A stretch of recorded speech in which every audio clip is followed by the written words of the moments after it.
साथियों नमस्कार। आज हम पुनः आपसे नोटबंदी पर बात कर रहे हैं।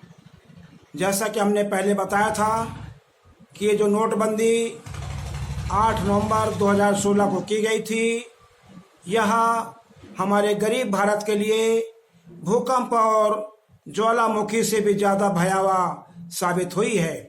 इसमें यूँ तो तमाम इसके नुकसान हुए हैं और उन्हीं कुछ नुकसानों की हम आपसे चर्चा कर रहे हैं।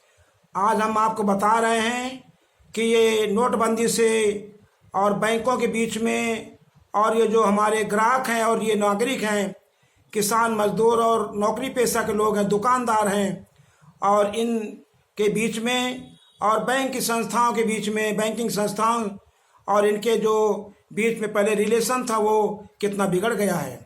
अब लोगों को भरोसा हो गया है कि हम अपना बैंक में पैसा जमा करेंगे, उठाने जाएंगे, ये कागज़ लाइए, वो कागज़ लाइए, क्यों ले जा रहे हो, कहाँ ले जा रहे हो, पैसा नहीं है, नहीं देंगे, और व्यक्ति डर कर घबरा कर लौट आता है। और अगर दोबारा सिफारिश लगाता है तो रिजर्व बैंक की बात बता देंगे, वित्त मंत्रालय की बात बताएंगे, सीबीआई की बात बताएंगे, ईडी की बात बताएंगे, इनकम टैक्स की बात बताएंगे। यानी जो बैंक सिस्टम में लोग लगे हुए हैं, किसानों मजदूरों का बड़ा नुकसान कर रहे हैं और एक प्रकार से डरा कर रखते हैं, पैसा समय पर नहीं देते हैं। तो ऐसी स्थिति में क्या हुआ है कि अब अगर कोई किसान मजदूर अपनी कोई वस्तु बेचता है, अपने पशु बेचता है, उसे कहीं मजदूरी से पैसा मिलता है, तो वह पैसा अपने घर पर रखता है और बैंक में जमा करने नहीं जाता है। इससे उसका नुकसान हो रहा है। अगर वो बैंक में जमा करता तो उसे कुछ न कुछ तो ब्याज मिलता, उसे कुछ परिचय बढ़ता, उसका कुछ भरोसा बढ़ता, उसका खर्चा कम होता, बैंक में सुरक्षित बना रहता है। अब वो घर में रखता है। घर में क्यों रख रहा है?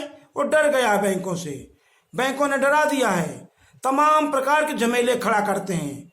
ये बैंक के कर्मचारी अधिकारी सब रोज अखबारों में आता है, रिजर्व बैंक ये कह रहा है, वित्त मंत्री ये कह रहा है, सीबीआई ये कह रहा है, ईडी इनकम टैक्स ये कह रहा है। अरे उसका पैसा है, जमा करने आया, उसको चुपचाप ले जाने दीजिए, जितना ले जाना चाहे तो उतना ले जाने दो। ये तो परंपराओं में ऐसे ही था ना।